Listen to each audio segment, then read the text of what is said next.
प्यारे बच्चों, आज के इस हिंदी कक्षा में आपका स्वागत है। आज हम पढ़ेंगे वसंत भाग 2 में संकलित पाठ 9 चिड़िया की बच्ची। इसके लेखक हैं जैनेन्द्र कुमार। जैसा कि आप शीर्षक से जानते हैं, चिड़िया की बच्ची। इस पाठ में चिड़िया की एक छोटी सी नन्ही सी प्यारी सी बच्ची है। उसे सेठ माधव दास अपना गुलाम बनाना चाहते हैं, उसे पकड़ना चाहते हैं और सोने के पिंजरे में कैद करके रखना चाहते हैं। क्यों रखना चाहते हैं? वह चिड़िया की बच्ची उनके पास सोने के पिंजरे में कैद होकर रहेगी, उनके लिए फुदकेगी, उनके लिए गाने गाएगी और उन्हें खुश रखेगी। यानी वे स्वार्थी व्यक्ति हैं। वे चिड़िया की उस बच्ची को अपने पास कैद करके रखना चाहते हैं, उससे अपना मनोरंजन करना चाहते हैं। लेकिन चिड़िया की बच्ची ऐसा नहीं चाहती। वह स्वतंत्र रहना चाहती है, वह अपनी माँ के पास रहना चाहती है, वह सूरज की रोशनी में दूर दूर तक उड़ना चाहती है, प्रकृति की सुंदरता में खो जाना चाहती है, फूलों के पास रहना चाहती है, खेतों में उड़ना चाहती है। इस तरह से वह सेठ माधव दास की सलाह को नहीं मानती, माधव दास के पास नहीं रहना चाहती। इस तरह से यह शीर्षक चिड़िया की बच्ची के ऊपर आधारित है। जो स्वतंत्रता को चुनती है, वह गुलाम बनकर नहीं रहना चाहती। भले ही उसे सोने का पिंजरा मिले, भले ही उसे सोने की कटोरी में स्वादिष्ट भोजन मिले। पाठ चिड़िया की बच्ची। इस पाठ के 3 प्रमुख पात्र हैं: माधव दास, चिड़िया की बच्ची और नौकर। माधव दास इस पाठ के प्रमुख पात्र हैं। वे सेठ हैं, अत्यधिक धनी हैं। उनके पास कई संगमरमर की कोठियां हैं, कई बाग बगीचे हैं और वे बाग बगीचे में रहते हैं, अपना समय बिताते हैं। उन्होंने एक सुंदर बगीचा बना रखा है और वो बगीचा उन्हें अत्यधिक प्रिय है। वे उस बगीचे में शाम के समय रहते हैं। यदि कोई मित्र मिल गया तो उसे मनोविनोद करते हैं। मनोविनोद यानी हंसी मजाक करते हैं। अगर कोई मित्र न मिला तो उसी बगीचे में शाम की सुंदरता को देखते हुए समय बिताते हैं। वे स्वार्थी किस्म के व्यक्ति हैं। जैसे अपने बगीचे में देखते हैं कि एक सुंदर प्यारी सी चिड़िया आ गई है, जिसके पंखों में चित्रकारी की गई है, जिसके सिर सुंदर हैं, वह तुरंत उस चिड़िया को परतंत्र बनाना चाहते हैं। उस चिड़िया को अपने पास गुलाम बनाकर रखना चाहते हैं। वे चाहते हैं कि वो चिड़िया उनके पास पिंजरे में कैद होकर रहे और उनके लिए गीत गाए, उनके लिए फुदके, उन्हें खुश रखे, उनका मनोरंजन करे। वे भूल जाते हैं कि चिड़िया का भी अपना जीवन है, उसे स्वतंत्रता प्रिय है, वह क्यों गुलाम बनकर रहे। लेकिन नहीं, अपने स्वार्थ के लिए वे उसे गुलाम बनाना चाहते हैं। जब वो चिड़िया अपनी माँ के पास जाना चाहती है तो जबरदस्ती उसे रोकना चाहते हैं, उसे लालच देते हैं। जब वो नहीं मानती तो उसे अपने नौकर के हाथों पकड़वाना चाहते हैं। इस तरह से वे अहंकारी हैं, स्वार्थी हैं। दूसरा पात्र चिड़िया की बच्ची है। चिड़िया की बच्ची जो बड़ी ही प्यारी है और भटकते हुए वह सेठ माधव दास के बगीचे में आ जाती है। बगीचे की सुंदरता को देखकर प्रसन्न होती है, वहाँ फुदकती है, खुश होती है।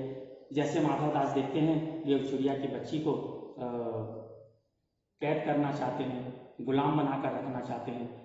उसके लिए वे उसे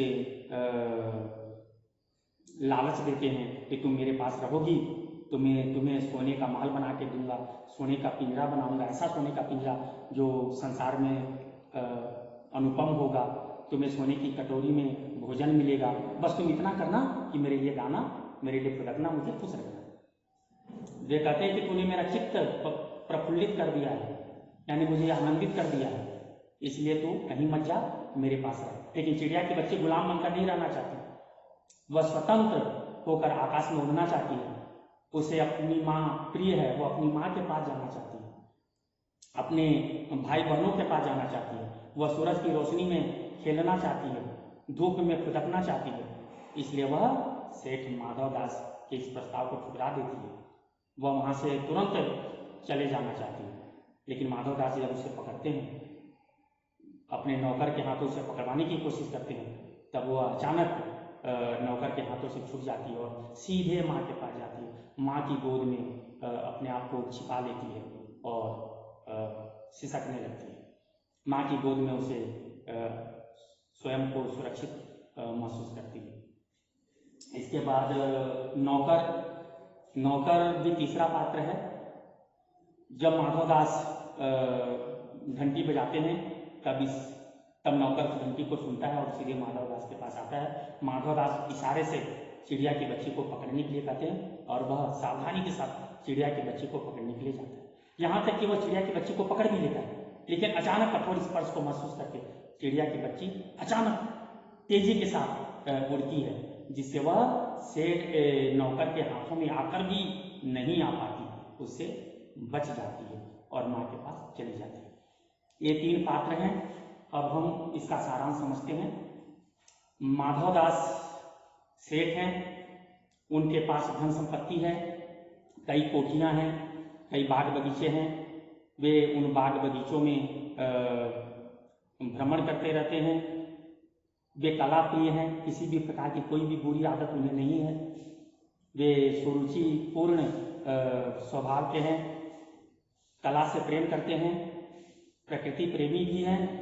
इसलिए अपने बनाए बगीचे में वे शाम का समय बिताते हैं। कोई मित्र मिल गया तो मनोविनोद करते हैं, नहीं तो ऐसे ही समय बिता देते हैं। अचानक माधवदास देखते हैं कि एक सुंदर सी चिड़िया आई है, जिसके सिर सुंदर हैं, पंखों में रंग बिरंगी चित्रकारी की गई है और वह अनमनी होकर फूलों पर फुदक रही है, घास पर फुदक रही है और वह खुश है, चहचहा रही है। उसके इस चहचहाहट को देखकर वे बड़े प्रसन्न होते हैं और उस चिड़िया से कहते हैं कि ये चिड़िया, यह जो बगीचा है यह तुम्हारा ही बगीचा है, इसे तुम अपना ही समझो, तुम यहीं रहो, कहीं मत जाओ। चिड़िया अभी तक क्या सोचती है कि वह बगीचे में अकेली है, इसलिए वह मनमाने ढंग से फुदक रही है। लेकिन जैसे उसे लगता है कि कोई उससे बात कर रहा है, वह माधवदास को देखती है और घबरा जाती है और कहती है कि मैं यहाँ थक गई थी, इसलिए मैं यहाँ आराम करने के लिए आई हूँ, यह बगीचा आपका है, मैं यहाँ से चली जाती हूँ। माधवदास उसे समझाने की कोशिश करते हैं कि मत जा, यहीं रह, इसे अपना ही समझ, यह सब तेरा ही है। देख पानी का फव्वारा कैसे उछल रहा है, गुलाब किस तरह से हंस रहा है, कितनी सुंदरता है, यहीं रह, यहाँ से मत जा। लेकिन चिड़िया की बच्ची कहती कि नहीं, मैं अपनी माँ के पास जाऊँगी, मुझे माँ प्रिय है, मैं सूरज की रोशनी में खेलती हूँ, मैं धूप में फुदकती हूँ, मैं यहाँ नहीं रहूँगी। तब सेठ माधवदास उसे समझाने की कोशिश करते हैं कि चिड़िया, तू अपनी कीमत नहीं जानती, तू नहीं जानती कि तेरी क्या कीमत है। मेरे पास सोना चांदी है, हीरे मोती हैं, मेरे पास बहुत कुछ है। जब तू मेरे पास रहेगी, मेरी कोठी में जाएगी, तब तुझे पता चलेगा कि मेरे पास कितना कुछ है। मैं हूँ सेठ माधवदास, मेरे पास रहेगी, तूने मुझे खुश कर दिया है, मेरे पास रह, मुझे खुश रखना तो मैं तुझे माला माल कर दूंगा। अब चिड़िया समझ नहीं पाती और कहती है, सेठ माला माल होना किससे कहते हैं, मैं नहीं जानती माला माल होना किससे कहते हैं, मैं माला माल होकर क्या करूँगी, मैं अपनी माँ की हूँ, अपनी माँ के पास जाऊँगी।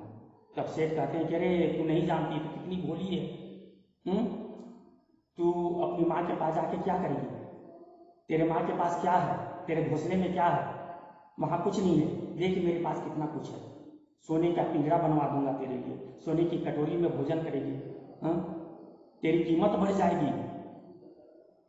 तू सोने के बारे में नहीं जानती, मेरे पास सोना ही सोना है, सारा संसार सोने के पीछे भागता है और मैं वो सोना तुझे देने के लिए तैयार हूँ, इसलिए तू मेरे पास रह, सोने से लाद दूंगा, सोने के पिंजरे में रहेगी तू, इसलिए कहीं मत जा। अब चिड़िया की बच्ची कहती है, नहीं, मैं माँ की हूँ, मैं माँ के पास जाऊँगी। जब आपके पास सब कुछ है तो फिर मुझे क्यों रखना चाहते हैं, इसलिए मैं अपने माँ के पास जाऊँगी, मुझे यहाँ नहीं रहना है, मुझे जाने दीजिए। अब वो अपनी माँ के पास जाने के लिए तैयार होती है। तब माधवदास क्या करते हैं, जब देख लेते हैं कि ये चिड़िया की बच्ची प्यार से नहीं समझ रही है, वह नहीं रुकेगी, तब वे छल से कार्य करते हैं, छलपूर्ण कार्य करते हैं, चिड़िया को धोखा देना चाहते हैं। वे एक घंटी बजाते हैं, दूर कोठी में घंटी बजती है और तुरंत नौकर आ जाता है। वे नौकर को इशारे से उस चिड़िया की बच्ची को पकड़ने के लिए भेजते हैं और चिड़िया की बच्ची को इधर फुसलाते रहते हैं। तेरे कितने भाई बहन हैं, परिवार में कौन है? तो चिड़िया की बच्ची कहती है कि मेरे 2 बहन और 1 भाई है, मैं उनके साथ रहती हूँ, मुझे सूरज की रोशनी पसंद है, मैं उसी में फुदकती हूँ, मैं यहाँ नहीं रह सकती, मैं भूल से यहाँ आ गई, अब मैं यहाँ से जा रही हूँ। तब तक चिड़िया की बच्ची को पकड़ने के लिए नौकर जाता है। चिड़िया की बच्ची के मन में आशंका है, उसे लगता है कि शायद उसके साथ कोई अनहोनी हो सकती है, तो थोड़ी बेचैन हो जाती है, चारों तरफ सतर्क होकर देखती है।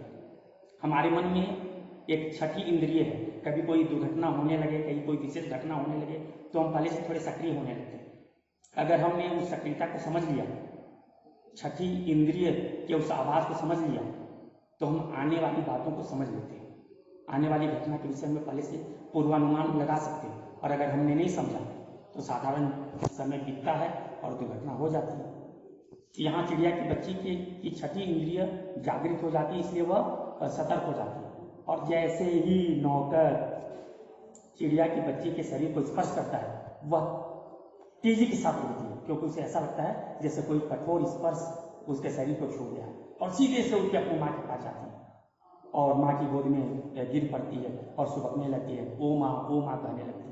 माँ भी उसे अपनी गोद में समेट लेती है और कहती है, क्या हुआ, क्या हुई, क्या बात हो गई मेरी प्यारी बच्ची, क्या हुआ, क्यों ऐसा रो रही हो? माँ उसे समझाने की कोशिश करती है, उसे सांत्वना देने की कोशिश करती है, लेकिन वह सब कुछ भूलकर माँ की गोद में सिमटती चली जाती है। फिर बाद में जब कुछ देर के लिए वो अपने आप को आश्वस्त करती है, जब शांत होती है, तो माँ की गोद में वह छिप जाती है। उसे ऐसा लगता है कि वह माँ की गोद में पूरी तरह से सुरक्षित हो गई। तो यही है 8-9 चिड़िया की बच्ची की कहानी। इस पाठ से हमें क्या शिक्षा मिलती है, इस पाठ का क्या उद्देश्य है? इस पाठ का सर्वप्रथम उद्देश्य यह है कि माँ का महत्व, हमें माँ को विशेष महत्व देना चाहिए। चिड़िया की बच्ची माँ को महत्व देती है।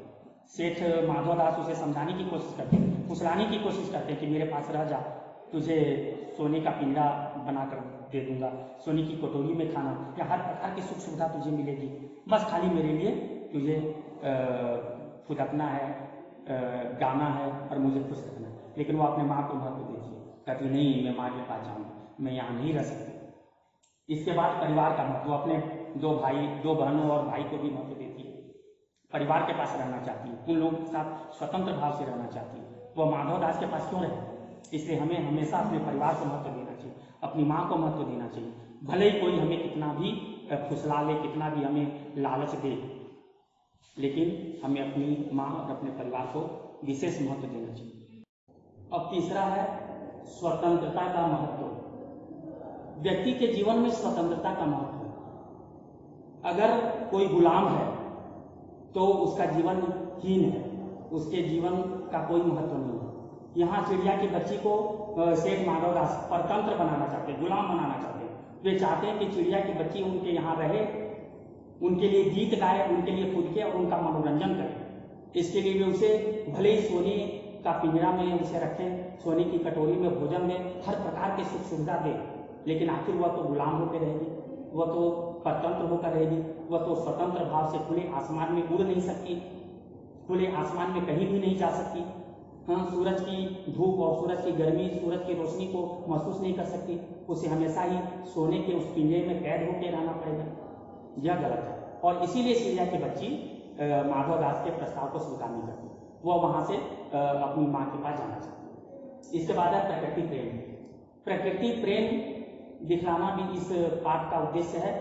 चिड़िया की बच्ची बार बार कहती है कि मुझे सूरज की रोशनी से प्रेम है, मुझे प्रकृति से प्रेम है, मैं फूलों के आसपास फुदकना चाहती हूँ, मैं स्वतंत्र भाव से प्रकृति के साथ अपने आप को मिला देना चाहती हूँ, प्रकृति के साथ रहना चाहती हूँ। इसीलिए अपने इस प्रकृति प्रेम के कारण वह माधवदास के पास नहीं रहना चाहती, क्योंकि माधवदास के पास रहेगी तो प्रकृति से दूर हो जाएगी। वह स्वतंत्र भाव से सूरज की रोशनी में नहीं नहा सकती, सूरज की धूप में नहीं खेल सकती, आकाश में दूर दूर तक नहीं उड़ सकती, उसे कैद होके पिंजरे में रहना पड़ेगा, जो वह नहीं चाहती। इसलिए हमें भी प्रकृति से प्रेम करना चाहिए, प्रकृति की सुंदरता को महसूस करना चाहिए। इसके बाद 5वां है धन संपत्ति की न्यूनता। माधव दास बार बार चिड़िया को एहसास दिलाने की कोशिश करते हैं कि मैं सेठ हूँ, मेरे पास अनेक संगमरमर की कोठियां हैं, बाग बगीचे हैं, धन दौलत है, सोना चांदी है, हीरा मोती है। बार बार ये कहते हैं कि मेरे पास में सोना है, चांदी है। कहते हैं कि मेरे पास ऐसा सोना है जिस सोने की लोगों को लालसा रहती है। लोग सोना के लिए आपस में लड़ते हैं, सोना के लिए लोग संघर्ष करते हैं। यहाँ सोना मतलब धन संपत्ति है, और वो सोना मेरे पास है। मैं तेरे लिए सोने का पिंडा बना दूंगा, ऐसा पिंडा बनाऊंगा कि जो संसार में अद्वितीय होगा, संसार में दूसरा नहीं होगा। मोतियों के झालर उसमें लटकेंगे, तो सुख से मेरे पास रहेगी। मेरे यहाँ नौकर चाकर हैं जो तेरी सेवा करेंगे। इस तरह से उन्हें अपनी धन संपत्ति का घमंड है। वे अपने धन के घमंड, धन के अहंकार से इतने चूर हैं कि वे यह चाहते हैं कि चिड़िया उनके धन की बात को सुनकर, उनके सोने की बात सुनकर, उनके मोतियों की बात सुनकर आकर्षित हो जाए, उनके पास रहे। लेकिन चिड़िया उस सोने चांदी को छोड़ देती है, वो धन संपत्ति के प्रति आकर्षित नहीं होती, उसे अपनी माँ चाहिए। इसलिए वो कहती है कि मैं अपनी माँ की हूँ, मैं माँ के पास जाऊँ, उसे माधव दास के पास नहीं जाए। तो इस तरह हमें धन को उतना महत्व नहीं देना चाहिए। धन की अपेक्षा माँ का महत्व है, स्वतंत्रता का महत्व है, प्रकृति के प्रति जो प्रेम है उसका महत्व है। प्यारे बच्चों, मुझे पूर्ण विश्वास हो गया है कि आप इस पाठ को भली भांति समझ गए होंगे। इस पाठ से संबंधित कोई भी प्रश्न यदि आपसे पूछा जाए तो आप उसका भली भांति उत्तर दे सकते हैं। इतनी समझ आपको हो गई है। धन्यवाद।